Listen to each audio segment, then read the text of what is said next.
Okay, welcome, Suraj. I'm so happy to have you here again. We're getting into a good little habit of doing these sessions together. And you're, for me, one of the ultimate wise women, a teacher, a yogi of many, many years, and someone who, in a very authentic way, in a very calm, nurturing, feminine way, is allowing people to tap into their authenticity and therefore lead a more happy, more real life. What we are going to talk about today is twofold. It's on one hand side, our projections and how we are often seeing in others things that trigger us, that make us angry, that make us sad, that frustrate us, and how we can take our power back by seeing those parts in ourselves and integrating and healing. And at the same time, we're also going to speak about boundaries and how to actually create that separateness between our experience of what people are doing and how that affects us and where we personally stand, and how we can be more firm in our own points and live from that authenticity as well. So welcome, and thank you so much for sharing with us.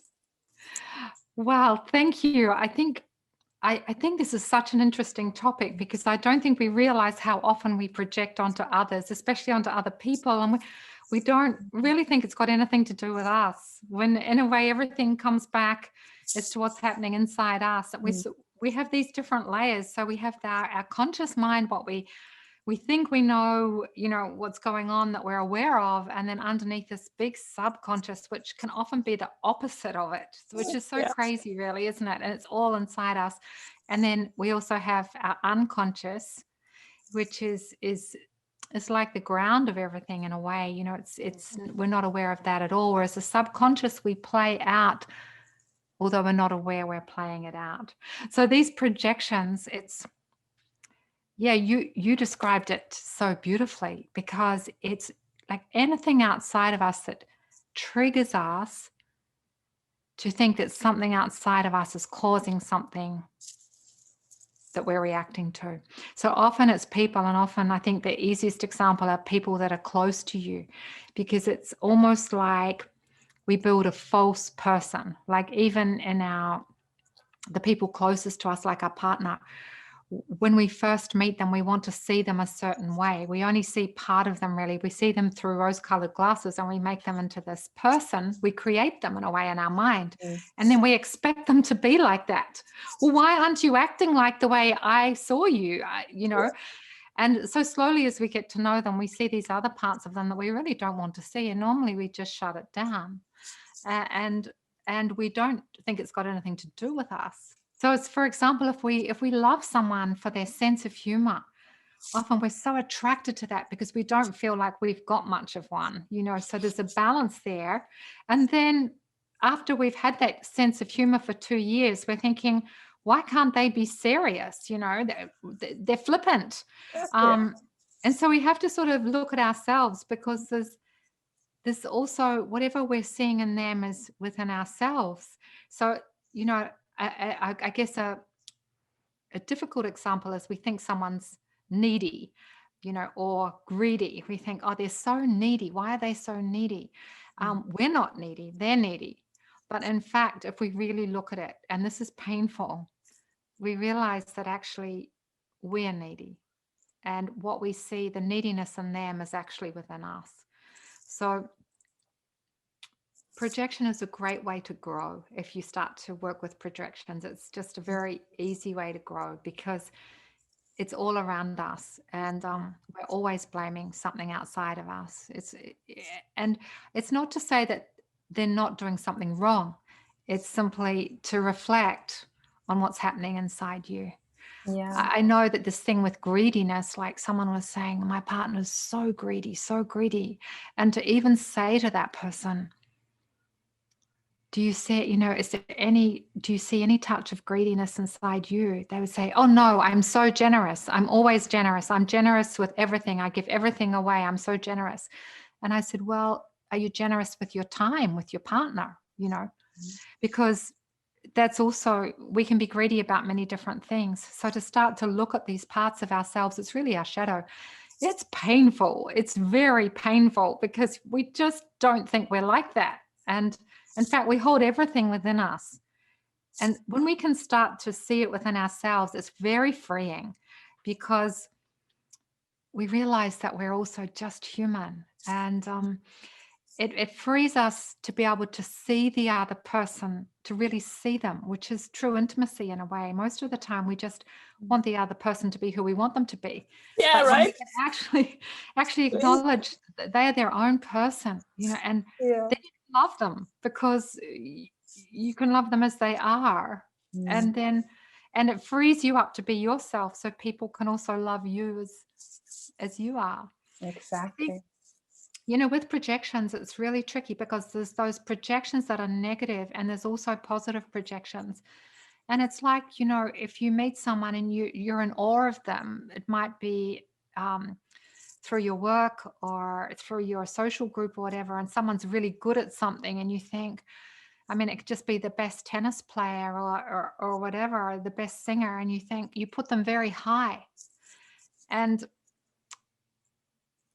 it's still a false place, because they're a human being, and they might have that as their gift, but they're not. If you put them really high, sooner or later they have to fall, because you see the other side, other parts of them, and then you don't think they're so great anymore. You sort of drop them really low. So it's this swing, this projection swing, that's really painful. It's painful to be on the receiving end of that as well. Like, I've been on both receiving ends, and being put on a pedestal, especially where people have all these expectations of you, and you realize that they don't actually love you. And I've done it to others as well, that I had these idealized ideas of partners, especially like many, many years ago when I was younger. And for them to kind of move away from me and go like, hold on, you're not actually in love with me, and I don't want to be loved in that way, where I have to play along a certain role because that's what you're projecting onto me. And being projected onto, and knowing full well that another person is holding you God knows where, but that has nothing to do with who you really are, is such an icky feeling. Feels unclean, doesn't it? Absolutely, and it's not true. It has nothing to do with who we really are. What I wonder is, how do we work with the disowned part in ourselves, or disowned parts in ourselves? What I'm referring to is, like, for example, if you would go, say, for me, and tell me, where are you judgmental? Because I have a passionate hate about judgmental people. So obviously it's a major trigger. So obviously it's in me as well. And I'm aware of that. Mind you, I'm not someone who will be very often very judgmental with people actively. I know that I have disowned that, because there is so much judgment around being judgmental, and it's such a bad thing, and such a thing I don't want to be with such emphasis, that it's been pushed down so far away. So that's yet another position for those things to sit, where I so badly don't want to be that. But even that has to be integrated. If not, it keeps popping up on the outside, right? It's almost like, there's the non-judgmental side and the judgmental side, if you want to call it in those terms. So often we say, oh, I'm not judgmental, and we work on being not judgmental, but the judgmental side is still there. So in some ways it's better to switch it.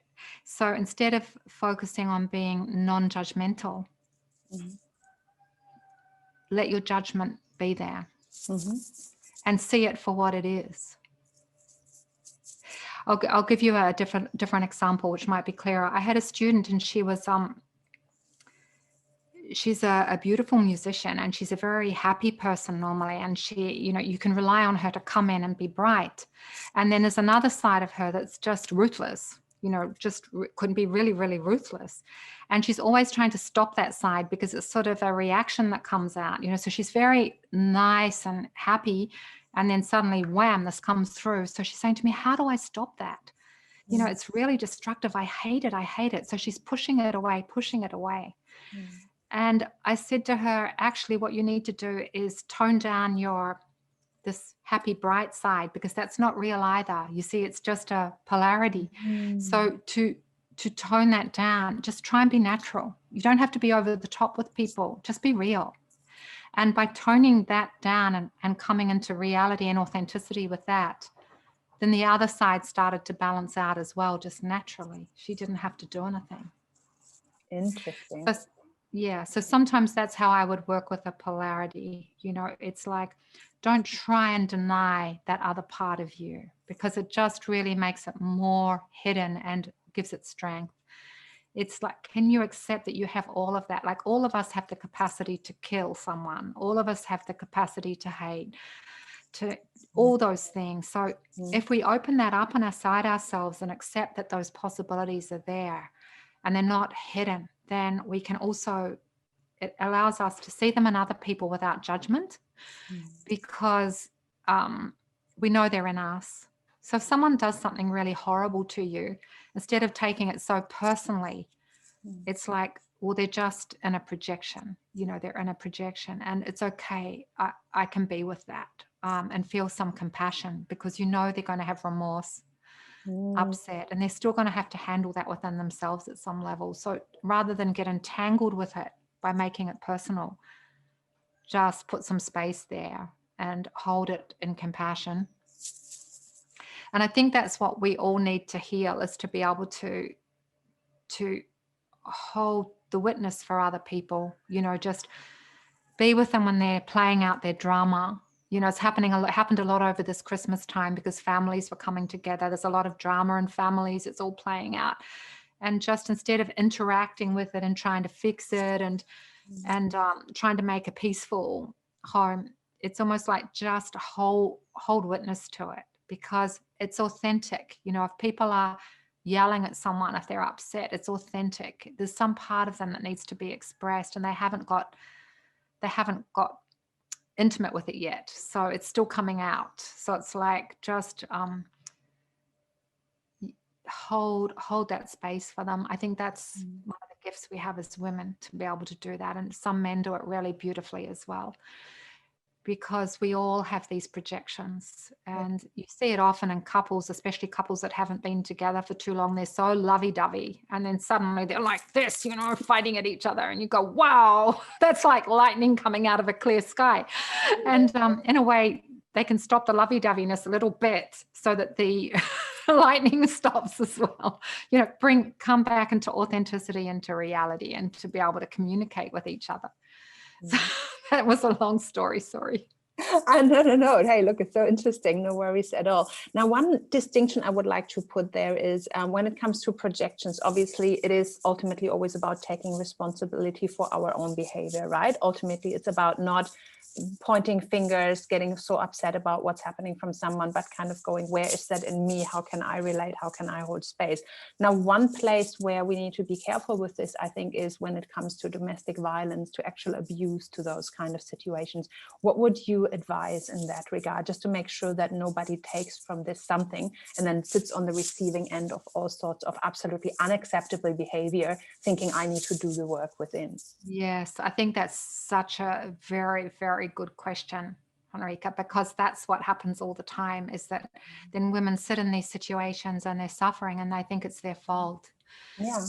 So we have to be really clear, and this sort of goes more into boundaries, your personal boundary and your ability to hold your boundary, so that you can empower yourself to make clear decisions about what's safe for you and what isn't, and what's safe for maybe your family, so that there's a time when this is sort of the boundary thing, when if you're in an abusive situation, sometimes you're actually, by staying in that situation, you're playing out the dynamic and supporting it. It's a bit like if your partner is an alcoholic and you keep it safe for him, you're supporting his pattern. So somehow you have to be able to hold yourself separately, see yourself separately. So if I take this as a simple analogy, it's like, I see that, a marriage or that sort of relationship, it's like two trees. So if you plant two trees too close together, one of them grows tall and overshadows the other. and this other one loses its power, its self-autonomy, its personhood. So it's like in a relationship, you need to stand far enough apart that you can see each other. So it's like two trees far enough apart that they can grow. You're on your own path. You might be supporting each other and nourishing each other and nurturing each other, but the other person is not you, and to realize that and to stand tall in yourself, in your own honorableness is so important, because otherwise you just start to lose yourself. And then that's how abusive situations and codependency situations happen. And whoever is the one that loses their power can really lose themselves. Yeah. Is that what you meant? That is a really, yes, and that's a really fascinating way of looking at it, with like, where is the right amount of space? Like, how far apart do we need to stand? Now, if we happen to find ourselves in a relationship like this, because somebody who's watching might just be in this and have had a powerful realization just from that metaphor you were using.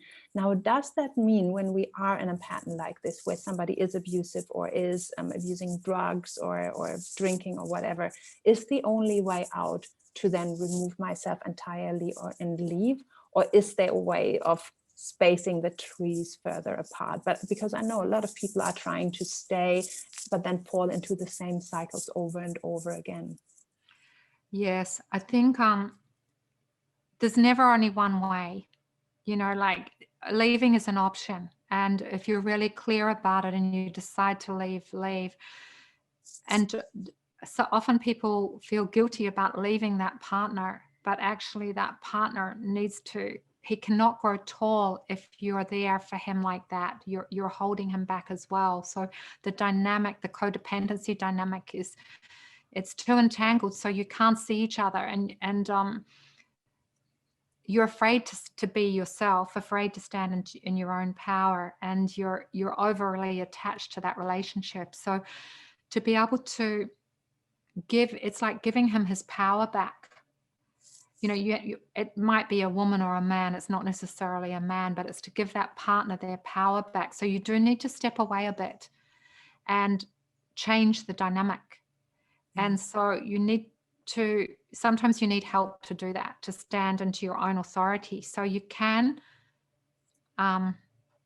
put your boundary there. So a boundary might be like, say you're with a partner, I'll use alcohol as an example. If they're drinking every day, and so they come home and then they're having a drink and sort of talking with you, but their drink is actually more important than the conversation. That feeling where you feel like and that it's because they're sad or they can't handle something. You can make lots of reasons for it because you love them. You make lots of reasons for it, but sooner or later you have to ask yourself, do I want to be in this situation for the rest of my life or the next 5 years or something? You might have young children. It's very difficult. So you can, you could do something like say to that person, you can't just nag them on it. So you have to say, I'm finding this really difficult. Take responsibility for yourself. I'm finding this really difficult. You might have stopped drinking because of it, and you say, I'm finding this really difficult because I feel that glass of wine that you're drinking is actually more important than me or my family, because it's taking priority. So I can't see myself in this situation in 2 years' time. That's putting a boundary there. It's saying, this is a problem. I am struggling with this. You take it as a self-responsibility. I'm not going to be in this. If this situation is still happening, you put a term on it. I can't see myself in that situation in 2 years' time.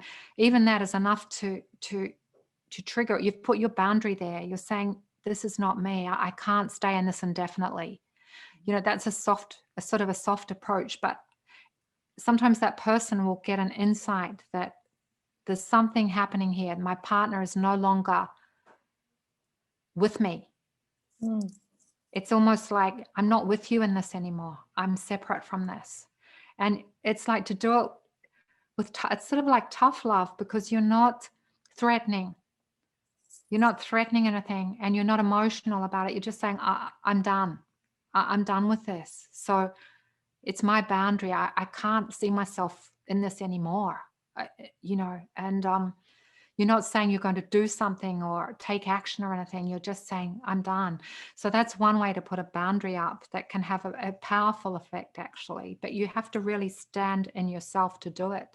And so that's why these, to feel yourself, to feel the self-love that we've talked about before is so important, because when you're enmeshed in a relationship like that, it relates to your own childhood. It might relate to your relationship with your mother or your father. So it's hard to, you might feel like if you leave, you'll die. It's like that, that you actually die. And so to accept that you have those feelings, and it's almost like you've actually projected your mother onto this person or your father. And,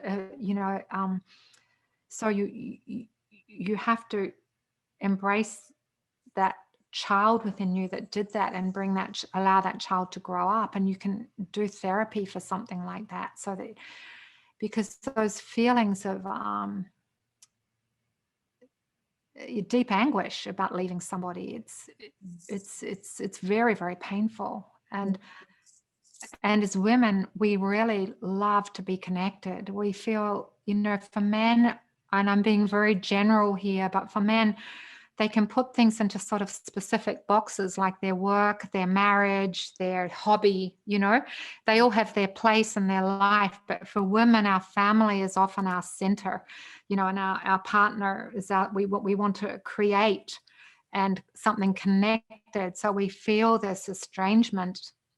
So we can often be the needy ones. And it gives by being that needy person, it gives our partner a lot of power, because they can start to step back. And the person who's needy is still going forward. And so this is something to look at, if you have if you're in a relationship, when you have an argument, it's like, just notice what you do, because normally one person will stand back and the other person will try and heal the relationship. They'll come and apologize, even if it wasn't their fault. They'll try, and within 12 hours, they'll feel such pain that they'll try and bring the other person back in. And the person that's standing back is sort of holding the power. And neither of those positions are healthy. It's almost like you both have to be able to come towards each other, open to each other, without having to give up your own power. Yeah, I've come across a really good metaphor in this regard. It's like when we always think there's two people in this relationship, it's either you are right or I am right, and we might be fighting, and I might want to give more or receive more, etc. One thing that I found really powerful is to visualize it as two people, and love being an entity upon itself in between those people, and that we are both here to nourish and to nurture love, and to equally contribute for that little plant to grow between us. And then you can see if one is always giving and feeding that, and the other person is choosing to hold back and to not do that, that there is something that I don't have to persuade that person to do that. It's just okay. It can't grow. It's like, what does this need as a contribution from you? And if you're not willing to make that contribution, then there might have to be consequences. And again, it's a soft boundary. It's not like throwing a tantrum. You are not being who I want you to be. I have all these expectations, and now they are upset and hurt. And I have made all these amazing projections, and you're not being the person I want you to be. It's just, we have a project in common to nourish and nurture this love that is between us. And I'm willing to do these things and to give these things. See what you are willing to put in. And if it can grow from that, amazing. And if it simply can't, because your needs, my needs aren't being met when we are both being authentic to what we truly need, then we might be better suited for a good relationship rather than for a good friendship rather than a relationship. So being willing to walk away from something that doesn't work as well. Yes, I think that's the thing, being willing to walk away from situations, and not often feeling that you are the one that has to make it work, just being able to let it go. And you normally find that if your relationship boundary is not healthy. It'll be in all parts of your life. Like in your business work, you will not be clear about your boundary, and you might always be the one that stays back and finishes things, or the one that's, you know, always taking responsibility for the job even though there's 5 of you on it, or the opposite way around. And then you find it in your dealings with even your friends. You're the one that's always calling to arrange things, and it's just like, hang on a minute, let me see where I am with this. And it all comes back to how I'm feeling about myself. If I really need to continually pull people into my life, or whether I can allow people to come into my life. Yeah, and allow them to fall away if they choose to not make an effort of their own, right? Maybe it's okay if those people where it's so much effort to keep them around, if you stop making the effort, if they fall away, then they're maybe not the right people, but then there is space created for people who are willing to reciprocate with an equal. Yeah, I think people are afraid that they will be lonely. You know, there's this fear of being lonely, but loneliness can be there whether you've got friends with you or not. I mean, you The can be worst, the loneliness in a relationship. Oh my God, yes, it's the worst, because then you don't even have the hope that something's going to change because the spot is taken by someone. Yeah, amazing. So thank you so much for sharing these insights about projections and about boundaries as well. I think, again, it comes back to being more aware of ourselves and what we are doing, being more aware of our own needs, of our own boundaries, and having that clarity of what rings true and what is authentic to me and my journey. And then how can that relate to other people, and how can I weave relationships with them without losing myself in them ultimately. Yes. Do I have a few more moments? Yeah, sure, go for it. No, because I was just thinking it's really relates to how we are authentically ourselves. And that's our learning in this life. We have our whole life to learn this. So it's like not something that's just going to be there like that, that's magical, but it's this beautiful sort of deepening into knowing yourself. And because so often with our boundaries, we can put a boundary up out of defense, you know, like be afraid of intimacy because we've had a bad sexual experience, or be afraid of a deeper friendship because we have just had a betrayal. So it's like we have so many defenses that could be conceived as boundaries. So it's to really get to know yourself and your feelings, rather than all this mental stuff telling us, well, that person's done that, so I'm not going to see them again, or whatever. It's like, go beyond that talking conceptual mind into what you're really feeling in your body about someone. You know if you want to see that person again or not through your deeper heart feeling, whether there's a connection there or not. If there's not a connection there, then you can let it go. But come into your feeling sense. We have very strong instinctual and intuitive senses, especially through the feminine within the men and women. And if we can feel into that, start to feel what's really real for you. What are you really interested in? What do you want to give? Get to know yourself more and without judgments. Yeah. And then your boundary will be natural. It will be natural. It's not fixed. It can move one way or another. And it's powerful once you have those kind of boundaries. It's not even that you need to fight for them, that you need to argue for them, that it's like a big blow up and a big like push-pull sort of situation. It's very soft and very firm at the same time. And it's just like, have whatever you need. This is where I stand and I'm comfortable here, and either it fits together or it doesn't. Yeah, I relate to that a lot. Thank you so much.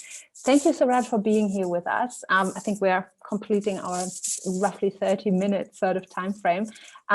Really appreciate having you here. It's always so insightful and so enlightening. Even just those little metaphors, like you were speaking about those two trees, are they close together or like too close or further apart? Really powerful little insights, and I trust that our audience has really enjoyed spending this time with you.